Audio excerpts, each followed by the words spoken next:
days, 4 Eskimos dead, dead, dead, dead. They call the disease consumption, which means the body eats itself alive. It comes from pneumonia, which starts as sneezing and coughing.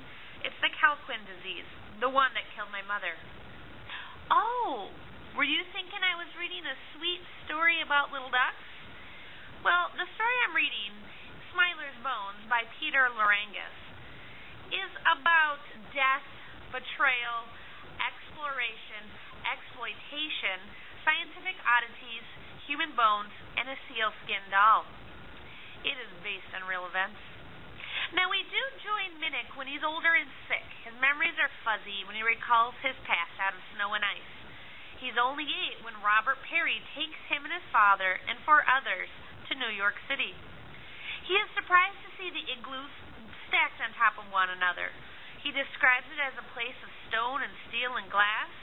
It is alive, belching smoke, noise, breathing, beckoning. Now, the snowy trailers are on display for all New Yorkers to see for 25 cents. Even in the hot sun, the Eskimos are forced to wear their bearskin coats for their visitors. 30,000 people come to see them. After 2 days, they stop smiling, except for Smiler. When they are done, they're taken to the New York Museum of Natural History, where they're still on display. Eventually, Smiler dies and is placed in a box in the ground. Or at least that's what Mimic thinks. They cover him with rocks, which causes him to call out that they're hurting him. Soon the others die that spring, leaving only 2. The other boy is taken back to Greenland on Perry's ship, leaving only Mimic. Now, before he goes, the boy asks Mimic if his father was really in the box because the others were not. They were not buried, and their spirits will become angry.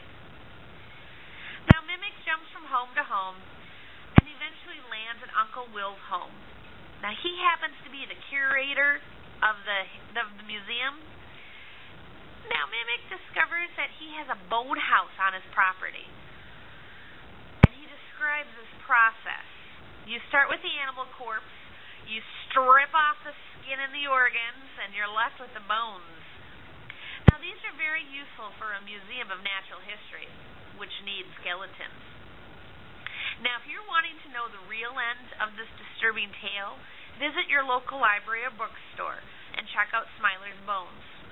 Now, remember that this is based on a true story. It's kind of creepy. See you later. Hey,